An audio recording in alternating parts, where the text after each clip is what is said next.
And we are back on the CS Podcast. I'm your host, Chris Shanafel, and I am now joined by Ed Werder of ESPN. I can't tell you how much I appreciate you taking some time out to join the show, Ed. How's it going? It's going great. I'm actually in the studios in Bristol, and I just finished NFL Insiders and NFL Live, and I'm honored to be on your show. Well, that's great. That's awesome right there. And Ed, my show is broadcasted out of the city of Chicago, so let's start with the Bears. After falling to the Detroit Lions 21-19 on Sunday, we get some bad news yesterday that Jay Cutler suffered a high ankle sprain after coming back 3 weeks after tearing his groin. And then we get Charles Tillman has been put on IR with designation to return, which means Tillman is out for the rest of the regular season. Now remember, the Bears are already without Lance Briggs, Henry Melton. I mean, the list goes on and on. How do you think the Chicago Bears, how do you think the latest injuries will affect the Chicago Bears? Well, it's really pretty remarkable that if you look around the league, even among the most successful teams, whether it's the Patriots, it's the Broncos, it's the Bears, the Saints, everybody has really lost a significant number of starting players, and yet many of these teams have been able to remain in contention.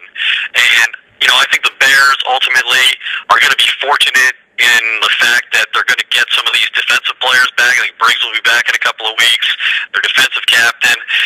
I think that they've proven that they can win without Jay Cutler, which is kind of a tribute, I think, to Mark Trestman and what he's done offensively there. They're obviously, I think, a better team with Cutler, but I do think that they feel they can win with Josh McCown starting at quarterback. He's demonstrated a proficiency running the offense, and then eventually, in a short space of time, I think they would expect to get Cutler back.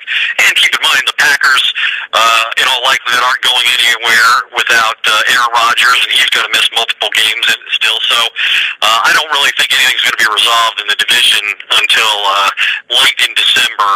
And I think Mark Trestman's done an outstanding job of creating offense and a scheme that people beyond Jay Cutler can execute and excel in.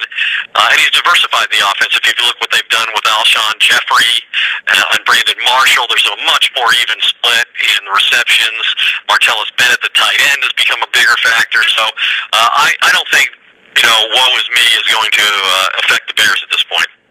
Now, you mentioned Josh McCown. He's the backup quarterback for the Chicago Bears, and, he was drafted in the third round by the Arizona Cardinals in the 2002 NFL Draft. He's been around the league. I mean, he's been on a number of teams. He's been a starter in the NFL, which is always great. And, so far, Josh McCown, he has impressed me. He's thrown 4 touchdowns, 0 interceptions in a little over a game and a half that he's played this season under Mark Trestman and the Chicago Bears. But we can't expect Josh McCown to continue playing at this high level like we've been seeing, can we, Ed? Well, I think it says something about the way he's played and the confidence that the Bears and the coaching staff has in him, that they actually have admitted, Mark Trestman has, that they probably should have moved on from Jay Cutler earlier in the game the other day. You don't say that if the backup quarterback hasn't been playing well when he's had his opportunities. So I think that's quite a statement of confidence that they would say that, if we had taken Jay Cutler out sooner, Josh McCown might have won us that game. But I think at the same time, you have to acknowledge that, Jay Cutler's been criticized in his career, in the NFC Championship game specifically. People questioned his toughness and his willingness to put it on the line for his teammates, and I think clearly in this situation, he's done exactly that. The other thing that's impressed me about Cutler, not to get too far off the point, but, when he was out, he was actively involved in trying to help his backup quarterback. He had the headphones on. He was standing next to Mark Trestman on the sideline.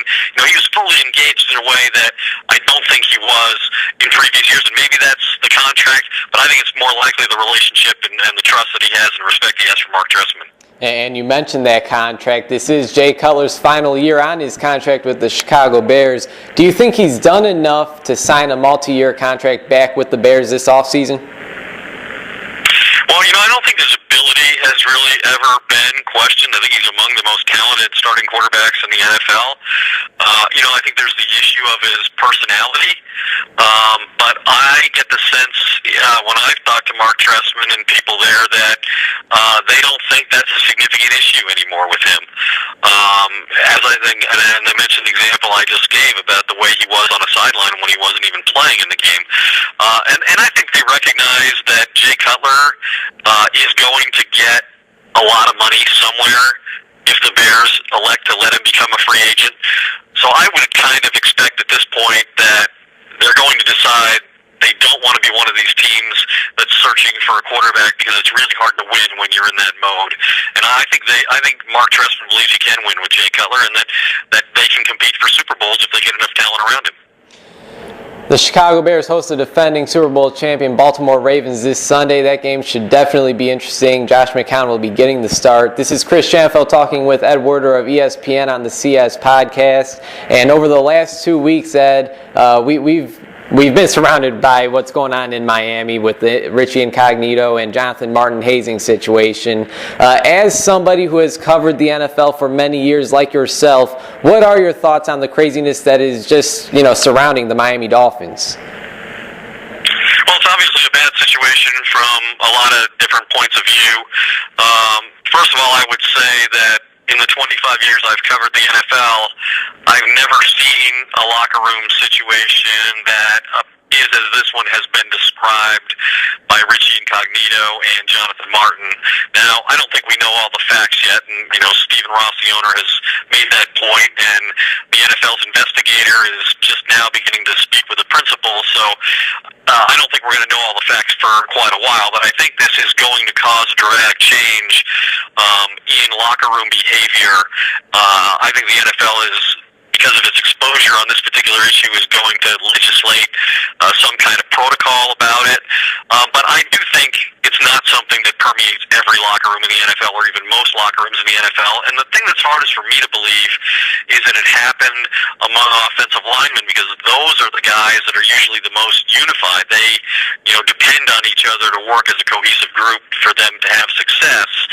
And so usually they're very good personal friends, and you don't have any kind of issue like you do with guys who have to share the ball, like quarterbacks and receivers and so forth. Those relationships can sometimes become strained, but it's very unusual, and I think it's going to be interesting to see what Stephen Ross does. He didn't hire Jeff Ireland.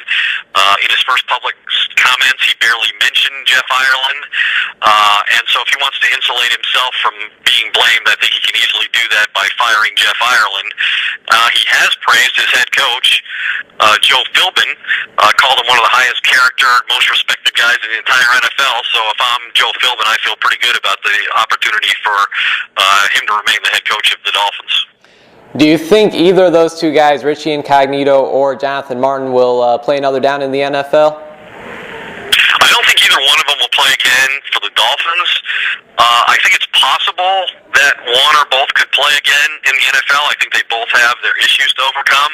Incognito was taking off a lot of draft boards coming out of Nebraska because he had issues there. He had issues at the University of Oregon for the week or so that he was there. He was cut by the Rams because of his behavior. So he's not for everybody. And when you look at the position he plays, offensive guard is not really a position where teams take a lot of risk on character. But I wouldn't rule out the possibility that there'd be one team that would be interested in signing him.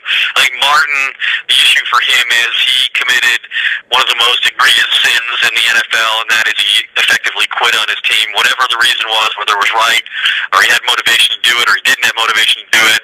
I think most people would look at his conduct and question his commitment to his team and his commitment to football, and wonder whether this could have been resolved in a different way, that he wouldn't stand up for himself man to man, that failing that he didn't go involve the head coach apparently, that he instead walked out on his teammates and went to a hospital. Now, we don't know all the facts again, so I don't want to judge anybody too harshly here. I'm just saying that in the NFL, you don't walk out on your teammates. That's the last thing you do. But I still think there's a possibility that, given there is such need for offensive tackles, and Martin was a second-round pick. He has a history at Stanford. There are a lot of people at Stanford who coach in the NFL, whether it's Jim Harbaugh or it's Pep Hamilton, the offensive coordinator of the Colts. So I would say that he's going to need something like that. He's going to need a prior relationship with somebody to get back in the league.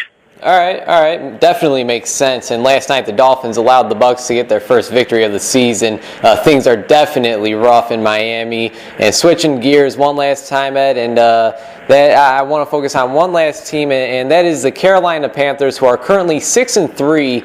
And I know we're only 10 weeks in, but if the Panthers keep this up, it looks like head coach Ron Rivera will be keeping his job, wouldn't you say? Yeah, it's pretty amazing because early in the season, I think there were reports, which I believe were erroneous, but there were reports that Ron Rivera was going to be fired, that Carolina had already put together a ready list, that it began contacting people, which, even though it's not true, I think it gives you a sense of how bad the situation was for him at the beginning of the season. I think that what they've done on defense is remarkable, and they clearly made a statement by going out and winning a defensive struggle on the road against the San Francisco 49ers, who were in the Super Bowl last year. Now they come back and play the Patriots. So anybody who doesn't believe in them now surely will have to give them fair consideration and reassess their credibility as a team that can make a deep playoff run if they come back and beat the Patriots this week. Defensively, I don't think there's any question that they're capable of beating anybody. They have a strong run game on offense, 3 good running backs. They have the explosive Steve Smith. They have a good tight end. I think the question is, can Cam Newton keep playing the way he has?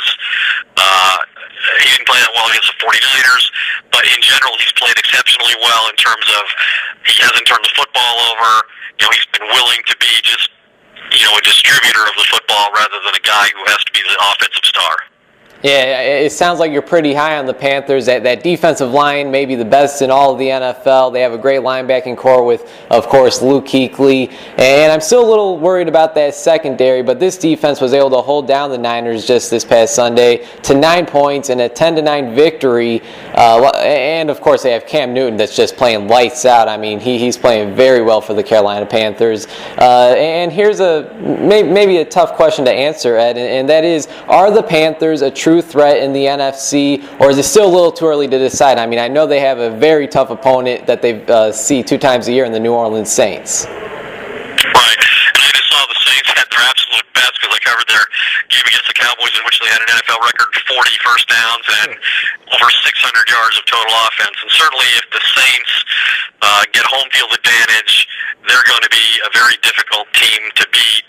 But right now, obviously, they trail the Seattle Seahawks, who have just one loss, and they're going to be next to impossible to beat if they get a home game and get to play all their games at home. So I think Carolina would fall behind both of those 2 teams in terms of NFC contenders. And I really thought the Packers were looking like that they were going to be one of the top 2 or 3 teams in the NFC until Aaron Rodgers got hurt. So if they can figure out a way to win a couple of these games while he's out, and then he can come back and win the final 3 or 4, I still think they're going to be a team that has to be considered before this is all said and done as well. I think, the Saints are obviously different than the Panthers, and they're different than Seattle in terms of, they're more offensive-oriented. Seattle, let's see what they do here as they, start getting Percy Harvin involved, which we expect to happen this week. Defensively, obviously, I think they're unmatched in the NFL and what they can do. But, I think Carolina's probably 3rd or 4th in the NFC right now, but they're moving up. All right, Ed, do you have anything else for us? Anything else you need, I'll answer. Well, earlier today, safety Ed Reed was released from the Houston Texans. I know you cover the Dallas Cowboys, and I seen a tweet that you sent out earlier that the Cowboys are interested in Michael Huff. Is there any interest in Ed Reed? Well, they discussed it internally. They did have 16 players in for workouts there on their bye week, so the coaches can be more involved in evaluating players. They did work out Michael Huff, who's a safety released by the Ravens earlier this year. I think the question with both guys is, are they good enough? They've been playing an undrafted player, Jeff Heath, at safety, and he was the last defender on 3 touchdowns the other night against the Saints. The thing with Reed is I think he's going to have to clear waivers because of his contract would cause his team, a new team, to be responsible for about $2 million if they claim him off waivers. He's an older player. He only played 11 snaps the other day in Houston. He played 95% of the snaps last year with the Ravens when they won the Super Bowl. So he's certainly an aging veteran whose productivity is declining. And then he criticized Wade Phillips as the interim head coach the other day when they lost at Arizona, saying that they got outplayed and outcoached in the game. So I think there are a lot of variables with Ed Reed. I think the Patriots are another team that could be interested in him. Bill Belichick has always had high regard for him, and they've got an issue at safety themselves. And if I were Ed Reed, I'd rather go play for the 7-2 Patriots than I would go play for the 5-5 Cowboys, who have the worst defense in the NFL. Ed, as I said earlier, I can't thank you enough for your time, sir. I hope we can stay in touch. Now, before I let you go, is there anything you'd like to plug on the air for myself and our listeners? I just tell you that I'm up in studio every Tuesday and Wednesday doing NFL Insiders and Sports Center, and hope you'll watch our new show. It's on at 2 o'clock Chicago time, 3 o'clock Eastern time. Mort and Adam are on the show regularly as well, and it's an information-based show, so I hope everybody will give us a look. Absolutely. Ed, thanks again, and take care.